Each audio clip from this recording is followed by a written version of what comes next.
નમસ્કાર, good morning વિદ્યાર્થી મિત્રો.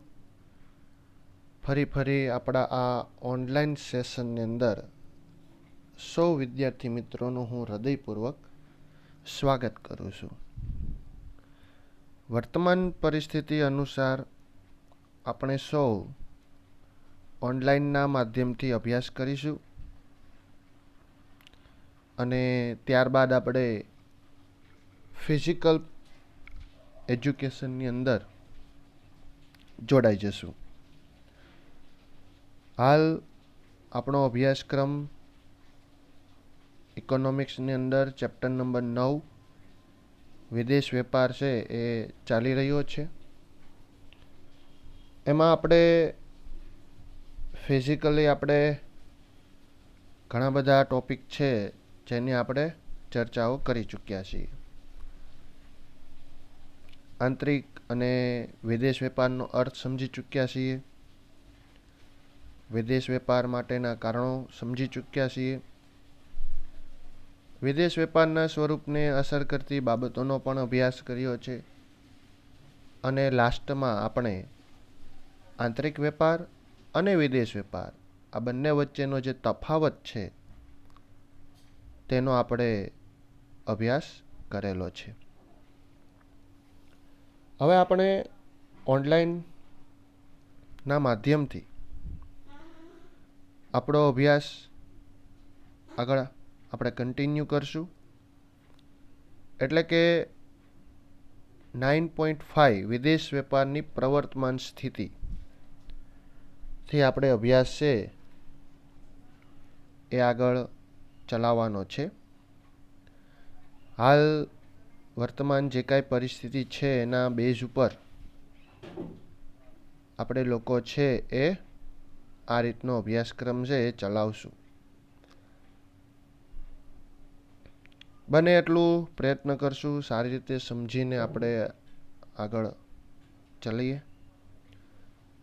અને આવનારા સમયની અંદર આપણે બોર્ડ એક્ઝામ દેવાના છીએ એને પણ ધ્યાનમાં રાખવું અતિ જરૂરી હોય છે.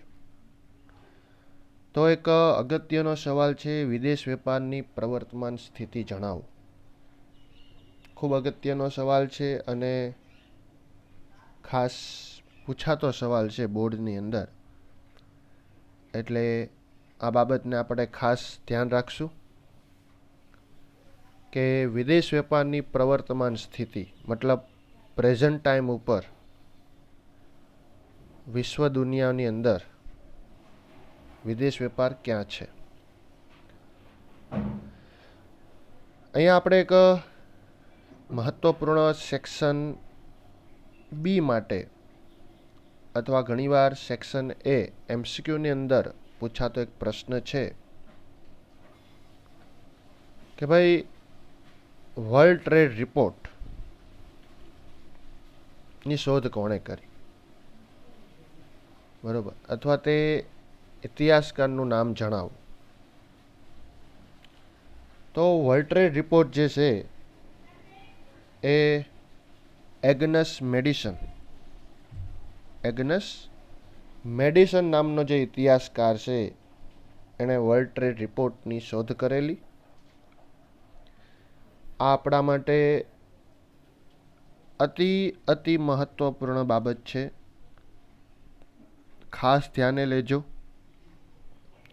કે જે એગ્નસ મેડિસન છે એ નામના ઇતિહાસકારે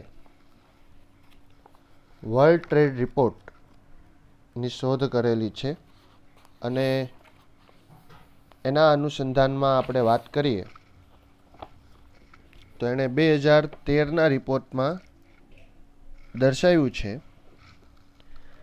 કે 18મી સદીના મધ્યગાળાથી, તમે એને 18મી સદી કહી શકો અને 18મી સદી પણ કહી શકો છો, કે 18મી સદીના મધ્યગાળાથી મતલબ કે વચ્ચેનો સમયગાળો, મધ્યગાળાથી વિશ્વની વસ્તી મતલબ અહીંયા સમગ્ર વિશ્વની વસ્તીની વાત કરે છે કે 6 ગણી વધી છે. આનો મતલબ આપણે એવું લઈએ કે જો 100 હોય તો 100 ની 600 થઈ. 6 ગણીનો મતલબ ગુણ્યા 6. તો ખૂબ વસ્તી વધારો વિશ્વ કક્ષાએ થયો છે. બીજી તરફ જોઈએ ઉત્પાદનની બાબતમાં, તો ઉત્પાદન પણ 60 ગણું વધ્યું છે, જે અતિ સારી બાબત કહેવાય. કારણ કે વસ્તીની જરૂરિયાતો પૂરી કરવા માટે ઉત્પાદન પણ આવશ્યક છે.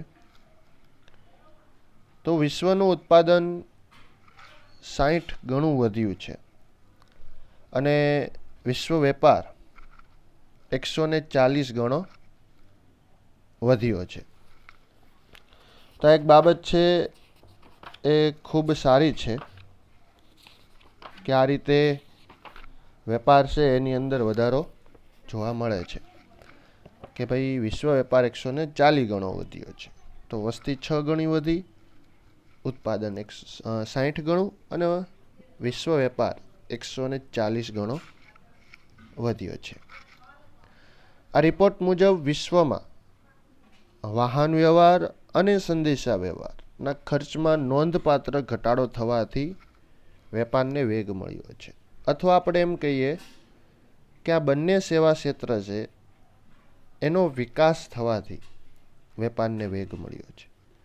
કારણ કે આજના સમયની અંદર વાહન વ્યવહાર હોય કે સંદેશા વ્યવહાર હોય, બંનેનો જે વિકાસ થયો છે તેનાથી આજે આખું વિશ્વ બજાર ઊભું થયું છે.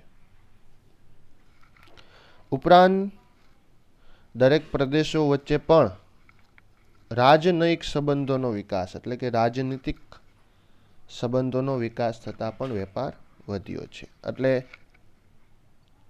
વિશ્વ વેપારની વાત કરતા હોઈએ ત્યારે સરકારોનો ફાળો પણ આપણે ગણવો જરૂરી છે કે એકબીજા રાષ્ટ્રોનો જે નેતાઓ છે એમની વારંવાર મુલાકાતના કારણે સારા સંબંધો સ્થાપિત થાય છે, રાષ્ટ્રો વચ્ચે સંબંધો સ્થાપિત થાય છે અને એનાથી પણ વેપારને વેગ મળ્યો છે. આ પણ આપણે બાબત અતિ મહત્વપૂર્ણ છે. છેલ્લા 30 વર્ષોમાં વ્યાવસાયિક સેવાઓના વેપારમાં દર વર્ષે સરેરાશ 7% વધારો નોંધાય છે. આખા વર્લ્ડ લેવલે વાત કરે છે કે દર વર્ષે એવરેજ 7%. એટલે પ્રોફેશનલી આપણે વાત કરીએ તો ડૉક્ટર છે, ટીચર છે, વકીલ છે, CA છે, ઓવરઓલ આ બધી જે પ્રોફેશનલ લાઈન છે એમાં છેલ્લા 30 વર્ષોની અંદર 7% વધારો, જે ખૂબ ખૂબ ખૂબ આવકારદાયક કહેવાય છે. 1980 અને 2011ની વચ્ચે જે વિકાસશીલ દેશો છે એમની નિકાસમાં ફાળો 34% હતો, પરંતુ સમય જતાં વધીને 47% થયો, જે સારી બાબત દર્શાવે છે. અને આયાતો છે એમાં 29%થી લઈને 42% થયો. પણ જે આયાતો કરવામાં આવે છે એ વિકાસને વેગ આપે એવી હોય છે. એટલે એ બાબત પણ નોંધવાની કે આયાતો વધી છે પણ વિકાસ માટેની વધી છે. એશિયાના દેશો આજે વિશ્વ વેપારમાં નોંધપાત્ર ભાગ પણ ભજવી રહ્યા છે સમગ્ર વિશ્વ બજારની અંદર. છેલ્લા ઘણા બધા દાયકાઓ દરમિયાન ઉત્પાદનના વૃદ્ધિ દર કરતાં વિશ્વ વેપારનો વૃદ્ધિનો દર બમણો પ્રમાણમાં વધ્યો છે. એ આપણે ઉપર પણ જોયું હતું કે ભાઈ ઉત્પાદન 60 ગણું વધ્યું તો વિશ્વ વેપાર 140 ગણો વધ્યો. સ્વાભાવિક વસ્તુ છે કે બમણો વધ્યો છે. નીચે આપણને વાર્ષિક સરેરાશ વૃદ્ધિ દર વિશ્વ વેપારનો આપેલો છે કે કઈ રીતે વેપાર છે એ વધી રહ્યો છે અને એવરેજ આપેલો છે. ઘણીવાર વિશ્વ ઘટનાઓ ઘટતી હોય ત્યારે વેપારને અસર કરતી હોય, પણ અહીંયા આપણે જોશું તો ખૂબ સારો એવો આપણને અહીંયા વૃદ્ધિદર જોવા મળી રહ્યો છે, જે આખા વિશ્વ માટે એક સારી નિશાની કહેવાય છે. એકબીજા રાષ્ટ્રો અછત સંસાધનોના કારણે અલગ અલગ રાષ્ટ્રોમાંથી આયાતો કરી પોતાના દેશના લોકોની જરૂરિયાતો પૂરી કરી શકતા હોય છે.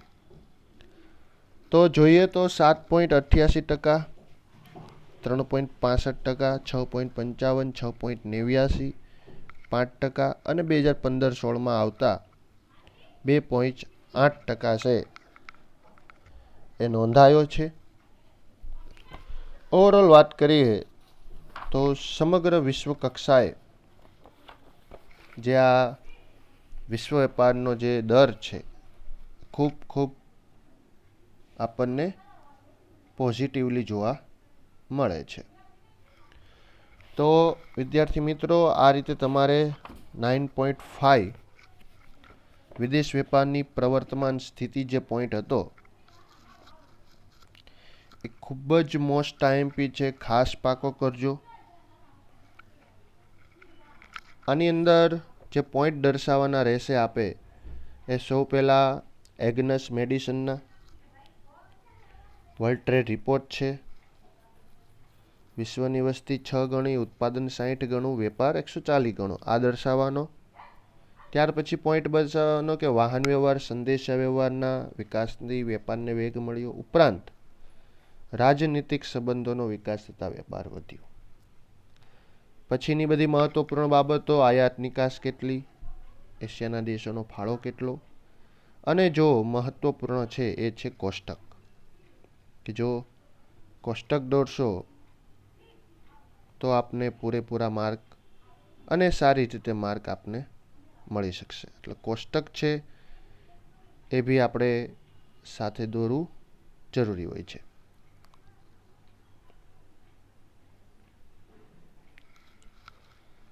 ચલો, તો આ રીતે વિદેશ વેપારની પ્રવર્તમાન સ્થિતિ, મતલબ હાલમાં વિશ્વ વેપાર ક્યાં છે, તો કે ખૂબ સારી દિશામાં છે અને ખૂબ સારો એવો વધારો પણ થયો છે, જે એક સારી દિશાની નિશાની આપે છે.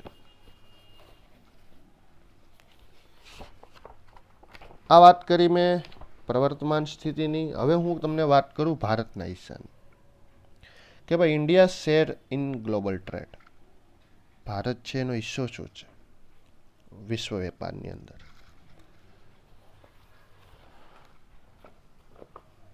ચલો, તો હવે આપણે ચર્ચા કરશું ભારતના હિસ્સાની. જો વિશ્વ વેપારનું કદ અને વૃદ્ધિનો દર જોતા ભારતનો વિશ્વ વેપારમાં હિસ્સો નાનો છે.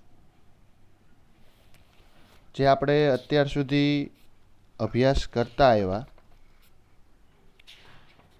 કે ભાઈ ભારત છે એની જો આપણે પરિસ્થિતિ જોઈએ તો ઓવરઓલ ભારતનું પરફોર્મન્સ થોડુંક નબળું છે. એટલે વિશ્વ વેપારમાં હિસ્સો ભારતનો થોડોક નાનો છે, પણ એક વિકાસશીલ દેશ છે એ પણ ધ્યાનમાં રાખવાનું. આપણો ભારત વિકાસશીલ દેશ છે તો સમગ્ર વિશ્વ વેપારની અંદર મહત્વનો ભાગ ભજવી રહ્યું છે ભારત. એટલે વિકાસશીલ દેશ છે ખાસ ધ્યાનમાં રાખવાનું. આગળ કે ભારતની પોતાની નિકાસો વધી છે.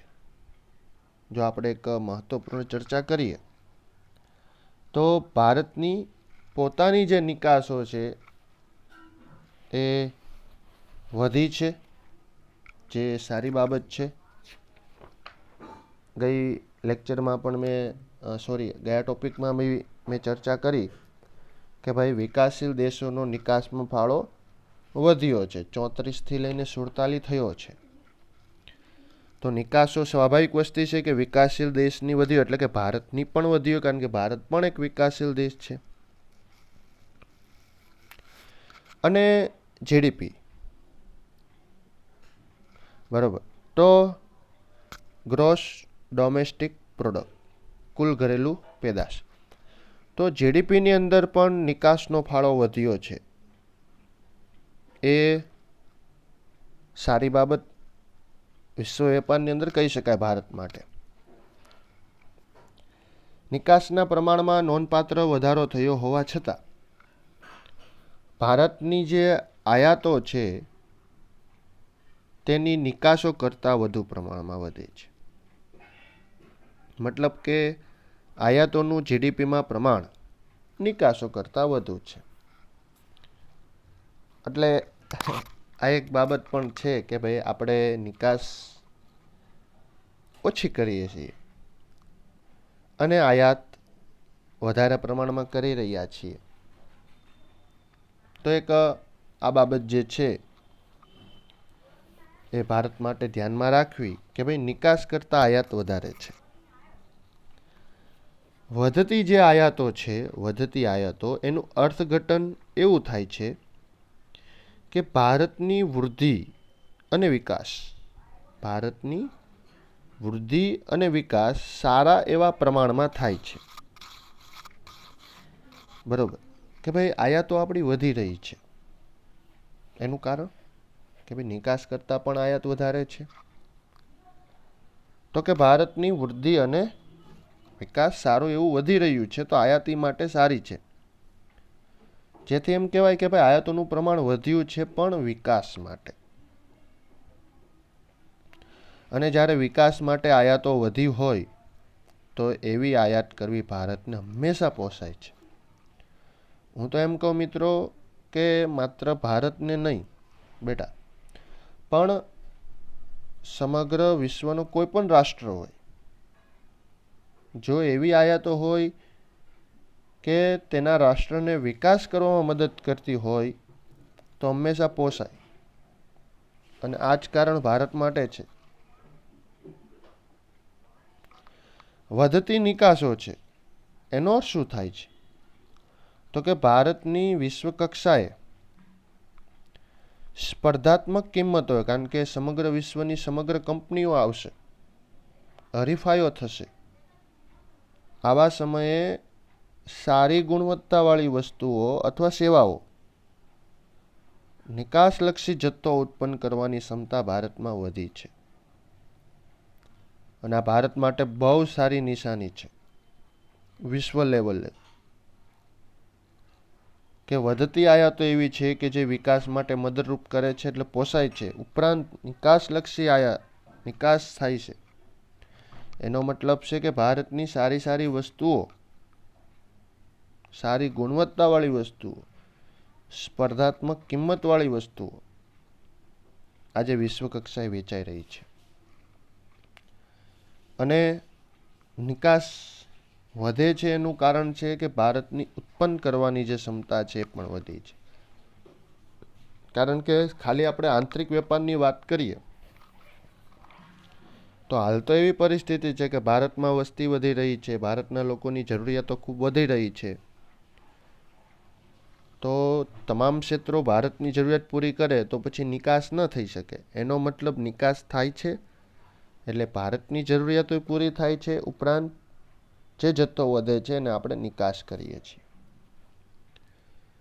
તો આ જે એક બાબત છે એ ખૂબ સારી બાબત છે, એ આપણે કહી શકીએ છીએ ભારત માટે. 2014 અને 2015 વિશ્વના જે કુલ વેપાર છે એમાં ભારતનો વેપારનો હિસ્સો 2.07% રહ્યો હતો. બરોબર, આ વાત કરીએ છીએ 2014 અને 2015 કે વિશ્વનો જે કુલ વેપાર છે એમાં ભારતનો હિસ્સો 2.07% રહ્યો હતો. એ પહેલાં હું તમને વાત કરું તો 2005ની અંદર વિશ્વની કુલ નિકાસો જે થતી એમાં ભારત દેશ કેટલી નિકાસ કરતો, તો કે માત્ર 0.9%. અને આખા વર્લ્ડ લેવલે જુઓ તો 29મા ક્રમે આવતા. ધીમે ધીમે 2010 એટલે કે 5 વર્ષ પછી 1.5% થવા પામી અને સીધો આપણો ક્રમ 19મો આવી ગયો. ત્યાર પછી 1.6, 1.7 અને 1.7 અને 2014-15ની અંદર ભારતનો હિસ્સો 2.07% રહ્યો. તો ઓવરઓલ આપણે 2%ને પાર કરી ગયા છીએ આખા વર્લ્ડ લેવલે નિકાસની અંદર. તો આ રીતે જે આપણો ફાળો બન્યો છે આખા વર્લ્ડ લેવલે, આ આવકારદાયક છે, નોંધદાયક છે કે આપણે સતત વિશ્વ બજારની અંદર આપણું પ્રભુત્વ જે છે એને આપણે આગળ લાવી રહ્યા છીએ અથવા ચલાવી રહ્યા છીએ. તો આ બાબતની પણ અતિ નોંધ લેવી મારા મતે ખૂબ જરૂરી ગણાય છે. કારણ કે જે રીતે આપણે વેપાર કરી રહ્યા છીએ એ બાબત તો ખૂબ ખૂબ મહત્વપૂર્ણ બાબત છે. પછી આપણે વાત કરીએ તો ભારતના વિદેશ વેપારનું કદ, સ્વરૂપ અને દિશા. બરોબર, એની આપણે જે વાત કરવાની છે એમાં પહેલો પોઈન્ટ આજે ચર્ચા કરીએ વિદેશ વેપારનું કદ. તો વિદેશ વેપારનું કદ એટલે શું, તો કે સરળ શબ્દોમાં આપણે કેવું હોય તો આયાત અને નિકાસ થતી વસ્તુઓનું કુલ મૂલ્ય. મૂલ્ય ન કહેવું હોય તો કુલ જથ્થો. બરોબર, આયાત અને નિકાસ થતી બંનેનો સરવાળો કરી નાખવાનો એટલે વિદેશ વેપારનું કદ. પ્રતિવર્ષ જો આયાત માટે થતી ચૂકવણી અને નિકાસમાંથી થતી કમાણી વધતી જાય, દેશની રાષ્ટ્રીય આવકમાં વેપારના મૂલ્યનો ટકાવારી હિસ્સો વધતો જાય તથા વિશ્વ વેપારમાં દેશના વેપારનો હિસ્સો વધતો જાય, તો એનો મતલબ એમ થાય કે સમગ્ર વિશ્વમાં વેપારનું કદ ભારતનું વધ્યું છે. અને આપણે જોતા આવ્યા છીએ કે કઈ રીતે 0.9થી શરૂ કરીને 2.07%. એનો મતલબ કે વેપારનો હિસ્સો આપણો વધે છે. નિકાસો વધી છે એટલે કમાણી વધી છે, રાષ્ટ્રીય આવકમાં પણ ફાળો વધે છે. તો આ બતાવે છે કે ભારતનું કદ વધ્યું છે. ભારતમાં 1951થી 2016 સુધીના સમયના ગાળામાં આયાત અને નિકાસ બંનેનું કદ અને રાષ્ટ્રીય આવક તથા વેપારમાં ટકાવારી હિસ્સો વધ્યો છે, જે આપણે હમણાં ચર્ચા કરી. પણ નિકાસના કદ અને વૃદ્ધિના દર કરતાં આપણે એક વસ્તુ જોઈ છે કે આયાતનું કદ અને એની વૃદ્ધિનો દર મોટા ભાગમાં વધુ રહ્યો છે. આ તો આપણે જાણીએ છીએ કે હંમેશા આપણે આયાત કરતાં નિકાસ આપણી ઓછી છે, આયાત વધારે છે. ચલો, હંમેશા જ્યારે મૂલ્ય ગણવામાં આવે છે ત્યારે યુએસએના ડોલરમાં મપાય છે અને એના આધારે આપણે વિદેશ વેપારનું કદ જાણતા હોઈએ છીએ યુએસએ ડોલરની અંદર. તો અહીંયા તમે જોઈ શકશો કોષ્ટક આપેલું છે જે 1991 પછી ભારતના વિદેશ વેપારનું કદ કેવું રહ્યું અને યુએસ ડોલરમાં આપેલું છે. અહીંયા 1991 પછી એટલે કીધું કે આપણે જે આર્થિક નીતિ હતી એમાં ખાનગીકરણ, ઉદારીકરણ અને વૈશ્વિકરણ લાવ્યા હતા, જે વિદેશ વેપાર માટે ખુલ્લો અવકાશ પૂરું પાડતું હતું. એટલે તમે જોઈ શકો છો કે નિકાસ કેટલી હતી, આયાત કેટલી હતી અને વેપાર તુલા જઈ શકો. આપણે હંમેશા માઇનસ આવી છે. એનો મતલબ એવો છે કે ભારત છે એ હંમેશા નિકાસ કરતાં આયાત વધારે હોય છે, જે તમે કોષ્ટક દ્વારા સરળતાથી જોઈ શકો છો. અને એ પણ જોઈ શકો છો કે બંનેનું પ્રમાણ સતત વધતું ગયું છે, જે આપણે આની પહેલાં ચર્ચા કરી ગયા હતા કે ભાઈ શા માટે વધતી આયાતો છે અને વધતી નિકાસો છે. તો કે આયાતો વિકાસ કરવા માટે થાય છે અને નિકાસો છે એનો મતલબ છે કે આપણે વિશ્વ બજારમાં ટકીએ છીએ. તો વાત કરીએ કે ભાઈ સ્વતંત્રતા પછી શરૂઆતના વર્ષોમાં આપણે નીચો વિકાસ હોવાથી આપણી આયાતોનું કદ ખૂબ ઊંચું હતું અને નિકાસ કરવાની ક્ષમતા હંમેશા નીચી હતી, એટલે આપણે માઇનસમાં વેપાર તુલના કોષ્ટકમાં જોઈ શકીએ છીએ. પછી 1980 પછી જેમ જેમ ભારતનો વિકાસ થવા લાગ્યો, મોટા મોટા ઉદ્યોગ ટકાવવા, નિભાવવા અને ફેલાવા લાગ્યા, એટલે ઉદ્યોગ માટેની આપણી આયાતો વધવા લાગી. દેશમાં આયાતો વધી, લોકોની આવકમાં વધારો થયો, માંગ વધી અને નિકાસ માટે ઓછું ઉત્પાદન બચતા નિકાસો પ્રમાણમાં નીચી રહી. એટલે એક તરફ એવું બી થયું છે કે આયાતો વધી એટલે લોકોની આવક વધી, કારણ કે વિકાસલક્ષી આયાતો હતી. એટલે લોકોની સ્વાભાવિક વસ્તુ છે કે વિકાસ થવાથી આવક વધી જાય, માંગ વધી જાય, એટલે આપણે લોકો આપણી જરૂરિયાત પૂરી કરતા હોય, એટલે નિકાસ માટે આપણી પાસે ઉત્પાદન ઓછું બચતું હતું, એટલે નિકાસ પ્રમાણમાં નીચી હતી.